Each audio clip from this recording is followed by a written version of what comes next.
Assalamualaikum warahmatullahi wabarakatuh. Oke, kita bertemu lagi dalam pembelajaran sosiologi setelah penilaian tengah semester. Nah, untuk kelas 11, di sini kita memasuki kompetensi dasar 3.3 yang mana akan membahas materi tentang perbedaan, kesetaraan, dan harmoni. Pada pertemuan kali ini kita akan membahas poin yang pertama yaitu perbedaan sosial. Yang pertama, perbedaan sosial. Apa sih perbedaan sosial? Kita berangkat dari kata per kata, bahwa berbeda itu berarti beraneka ragam, berarti tidak sama. Sedangkan sosial itu biasanya berkaitan dengan suatu hal yang ada di masyarakat. Jadi, perbedaan sosial itu bisa kita artikan secara sederhananya adalah perbedaan-perbedaan atau macam-macam komponen yang ada di masyarakat. Seperti perbedaan suku bangsa, perbedaan agama, perbedaan profesi, perbedaan tingkat pendidikan, perbedaan tingkat ekonomi, dan sebagainya. Nah, untuk kalian mampu menganalisis perbedaan sosial yang ada di masyarakat, kalian bisa mengidentifikasi baik di lingkungan masyarakat kalian, di lingkungan kelas, atau bahkan di lingkungan keluarga. Karena pastilah di setiap lingkungan-lingkungan tersebut dari unit terkecil sampai unit terbesar terdiri dari unsur-unsur yang berbeda. Misalnya saja di keluarga, ada yang ayahnya orang Jawa, ibunya orang Padang. Ada yang ayah dan ibunya orang Jawa, kemudian kakaknya menikah dengan orang Sunda. Terus di lingkungan kelas, pastilah kalian berasal dari agama atau keyakinan yang berbeda-beda. Ada yang beragama Islam, ada yang beragama Katolik, ada yang beragama Hindu, dan sebagainya. Begitu juga di masyarakat. Pastilah kalian menemukan berbagai mata pencaharian, profesi, atau pekerjaan yang dimiliki oleh tiap-tiap individu itu berbeda-beda. Ada yang jadi petani, ada yang jadi guru, jadi dokter. Selanjutnya di masyarakat juga latar belakang pendidikannya juga berbeda-beda. Ada yang lulus SMA, ada yang seorang sarjana, ada yang lulus SMP, seorang dokter, dan sebagainya. Nah, itulah yang dimaksud dengan perbedaan sosial yang ada di masyarakat. Nah, perbedaan sosial sendiri di sini dibagi menjadi dua jenis. Yang pertama disebut sebagai diferensiasi sosial atau perbedaan secara horizontal, dan yang kedua ada stratifikasi sosial atau perbedaan secara vertikal. Untuk diferensiasi sosial dan stratifikasi sosial ini akan kita bedah satu persatu secara mendalam. Oke.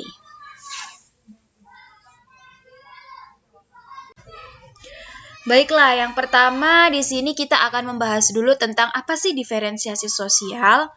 Diferensiasi sosial adalah perbedaan yang ada di masyarakat dengan kedudukan yang setara atau horizontal. Ingat, horizontal itu tidur, lurus, garisnya tidur, terlentang gitu.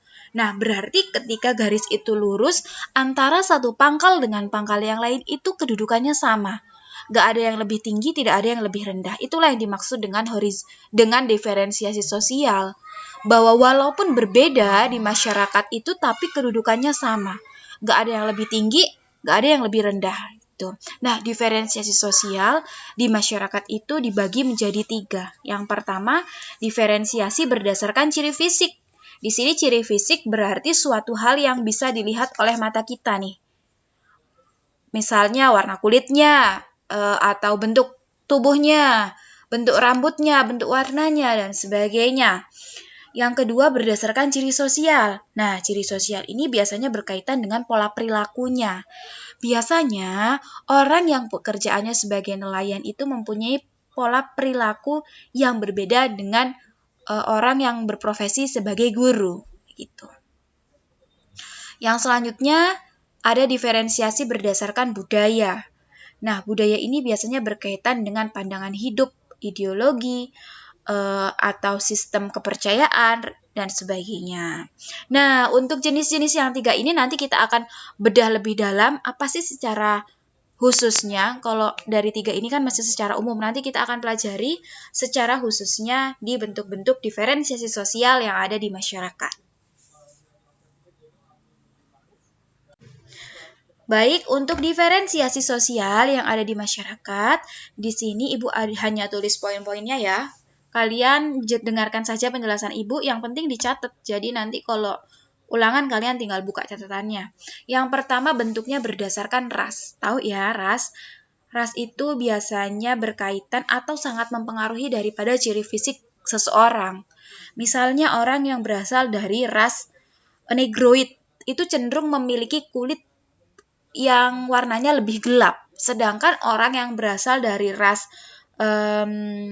Mongoloid itu biasanya warna kulitnya lebih cerah. Tuh. Jadi di sini ras itu mempengaruhi bentuk fisik daripada seseorang. Sedangkan bentuk-bentuk ras atau jenis-jenis ras yang ada di dunia ini menurut Klober itu ada beberapa jenis. Yang pertama ada yang namanya ras Australoid. Biasanya ini adalah orang-orang Australia. Yang kedua ada ras Mongoloid. Ini biasanya orang-orang Asia nih. Ada ras Kaukasoid, orang-orang Eropa, orang-orang Arab, Iran, itu biasanya rasnya Kaukasoid. Ras Negroid itu orang-orang Afrika. Dan ras-ras khusus itu biasanya orang yang ada di negara seperti Sri Lanka, terus Polinesia, ada Hokkaido dan sebagainya. Itu nanti kalian bisa explore sendiri ya jenis-jenis ras yang ada di dunia. Nah, tapi secara pasti bahwa ras itu masuk ke dalam jenis perbedaan sosial, diferensiasi sosial. Karena apa? Walaupun berbeda ras, walaupun berbeda jenis fisik, bentuk fisik, kita tetap mempunyai kedudukan yang sama, nggak ada yang berbeda. Nah, yang selanjutnya adalah berdasarkan suku bangsa. Jelas, suku bangsa pasti kalian sudah paham. Ada suku Jawa, suku Lampung, suku Aceh, suku Batak, suku Minang, atau yang ada di Kalimantan itu suku Banjar, dan sebagainya. Nah, suku bangsa ini juga walaupun berbeda, itu tentunya tetap sejajar. Dari perbedaan itu akan menambah kekayaan daripada bangsa. Yang selanjutnya berdasarkan jenis kelamin dan gender. Nih yang perlu digarisbawahi bahwa jenis kelamin dan gender itu berbeda ya nak. Kalau jenis kelamin itu merupakan pemberian dari Tuhan. Bentuknya adalah laki-laki dan perempuan. Sedangkan gender itu adalah bentukan daripada sosial, bentukan daripada masyarakat. Biasanya gender itu berkaitan dengan perilaku feminim atau perilaku maskulin. Jadi belum tentu nih laki-laki harus berperilaku selalu maskulin dan perempuan harus berperilaku selalu feminim. Itu tidak, bahwa gender itu tergantung bagaimana masyarakat membentuk individunya.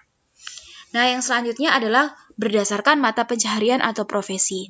Nah, tadi kan Ibu udah jelaskan, di lingkungan kalian pasti banyak sekali profesinya.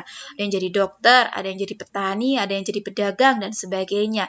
Bermacam-macam profesi itu ternyata memiliki kedudukan yang sejajar. Jadi belum pasti, belum tentu, dan tidak boleh membandingkan bahwa dokter itu statusnya lebih tinggi daripada petani. Itu tidak boleh. Karena mereka sama-sama jenis profesi, sama-sama mempunyai keahlian yang sudah tentu dokter belum tentu bisa menjadi petani, polisi belum tentu bisa menjadi pedagang. Nah, itu kan masing-masingnya mempunyai kelebihan, maka dari itu ini sifatnya adalah setara.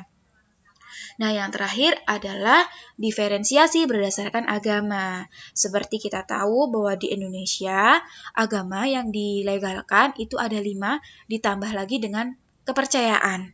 Nah, jadi agama-agama yang ada di Indonesia itu setara. Semuanya baik, semuanya adalah penghambaan kepada Tuhan untuk menuju surganya Tuhan. Baik Islam, Kristen, Katolik, Hindu, Buddha, Konghucu, atau aliran kepercayaan itu mempunyai penghambaan masing-masing kepada Tuhannya. Yang kita tidak boleh beranggapan ada yang lebih tinggi dan ada yang lebih rendah. Nah, itu tadi adalah diferensiasi sosial atau pembagian masyarakat atau perbedaan masyarakat yang secara sejajar. Jadi dari kelima tadi itu nggak boleh ada yang merasa lebih tinggi ataupun lebih rendah karena semuanya sama. Baik. Oke, baiklah kita lanjut ke Bentuk perbedaan sosial yang kedua ada stratifikasi sosial. Kalau tadi diferensiasi itu sifatnya horizontal atau sejajar, kalau stratifikasi ini sifatnya adalah vertikal atau bertingkat. Kalau vertikal berarti garis itu berdiri. Kalau berdiri pasti ada yang di atas, ada juga yang di bawah. Inilah yang dinamakan stratifikasi sosial. Nah, terus apa Bu yang menyebabkan adanya stratifikasi sosial di masyarakat? Yang menyebabkan stratifikasi sosial di masyarakat ada 5 hal. Yang pertama, dasar kekayaan. Jelas, kalian pasti sering banget menemukan. Di dalam masyarakat ada yang berasal dari tingkat ekonomi menengah ke atas dan menengah ke bawah. Inilah yang menempati tingkatan-tingkatan sosial di masyarakat. Ada orang kaya, ada orang berkecukupan, dan ada orang yang kurang mampu. Ini dasarnya kekayaan. Yang kedua ada dasar kekuasaan. Dasar kekuasaan ini bisa dilihat pada sistem pemerintahan atau struktur organisasi, baik organisasi apapun itu. Biasanya ada yang berkedudukan sebagai ketua, ada yang berkedudukan sebagai wakil ketua, sampai tingkatnya anggota. Tentu antara ketua dan wakil ketua mempunyai tingkatan yang berbeda. Wakil ketua mempunyai posisi lebih tinggi dan ketua mempunyai posisi yang lebih tinggi dan wakil ketua lebih rendah. Ini juga berdasarkan stratifikasi sosial. Di masyarakat apa Bu contohnya? Contohnya adalah struktur rukun tetangga. Biasanya ada Pak RT, ada ketua RT ya, ada wakil ketua RT, dan ada anggotanya atau masyarakatnya. Nah, tentunya Pak RT-nya itu kedudukannya lebih tinggi daripada Pak Wakil Ketua RT-nya. Ini adalah contoh nyata dari stratifikasi kekuasaan. Yang selanjutnya ada stratifikasi berdasarkan kehormatan. Ini biasanya orang yang mempunyai wibawa, orang yang disegani, dihormati, itu di masyarakat pasti mempunyai stratifikasi yang lebih tinggi, ya enggak? Coba kalian amati deh, orang yang dihormati dan disegani, kalau berkumpul, itu biasanya langsung kalau orang Jawa itu di podo bungkuk, pada salim, cium tangan, dan sebagainya, ya enggak? Ini ukurannya adalah kehormatan. Tapi berbeda, misalnya ada yang datang antara orang yang terhormat atau orang yang disegani dengan orang yang biasa-biasa aja. Pasti orang menyambutnya akan lebih mewah kepada orang yang dihormati. Sedangkan orang yang biasa aja ya udah biasa-biasa aja, ya kan? Ini adalah contoh daripada stratifikasi sosial. Terus juga nih ya nak, bahwa kehormatan itu dimiliki seseorang itu tidak melulu dari adanya kekayaan yang melimpah, jabatan tinggi, atau lain sebagainya yang berhubungan dengan materi. Bisa juga kehormatan ini dimiliki atau didapatkan karena sifat seseorang yang baik, karena sifat seseorang yang itu yang berwibawa sehingga menghasilkan orang itu segan kepada dia. Akhirnya dihormatilah orang itu. Tuh, jadi kehormatan itu bisa didapatkan dari berbagai macam cara. Yang penting caranya yang baik. Gitu ya. Oke, kita lanjut ke dasar yang keempat, yaitu dasar keturunan. Ini biasanya kalau dasar keturunan ini lebih cenderung kepada masyarakat-masyarakat yang feodal atau masyarakat-masyarakat yang menganut sistem kerajaan. Biasanya kalau anak raja itu pasti lebih dihormati kan. Biasanya kalau anak raja itu sudah tentu akan tetap menjadi raja. Tuh, ini dasar keturunan. Tapi jika kita mau menganalisis di masyarakat kita, ada kok dasar keturunan ini yang menyebabkan masyarakatnya itu jadi berlapis-lapis, bertingkat-tingkat. Contohnya aja, kalau anak dari seorang pejabat, biasanya dia akan lebih dilayani dalam kepentingan umumnya ketika dia membawa nama ayahnya daripada anak dari orang yang biasa-biasa aja. Kalian pasti sudah bisa mengidentifikasi dan menganalisis sendiri itu ya. Itu berdasarkan keturunan. Dan yang selanjutnya atau yang terakhir adalah dasar pendidikan. Ini juga menyebabkan sistem pelapisan sosial di masyarakat. Coba kalian identifikasi di masyarakat kalian, pasti ada yang lulusan SMP, lulusan SMA, ada yang seorang sarjana, atau bahkan ada yang seorang doktor atau profesor. Nah, ini kan melalui sistem yang berjenjang. Makanya, biasanya orang sekolahnya SD dulu nih. Kalau SD udah lulus SMP, SMP udah lulus SMA, SMA udah lulus sarjana. Terus dia mengambil sekolah lanjutan magister. Selanjutnya dia mengambil sekolah lanjutan menjadi seorang dokter, dan ketika dia aktif melakukan penelitian, dia akan menjadi seorang profesor. Kenapa pendidikan ini masuk ke dalam stratifikasi? Karena dia bertingkat jenjang, itu makanya masuk ke dalam stratifikasi sosial. Oke, ini tadi stratifikasi sosial. Yang selanjutnya kita akan membahas sifat-sifat daripada stratifikasi sosial. Sifat daripada stratifikasi sosial itu ada 3. Yang pertama adalah sifat terbuka.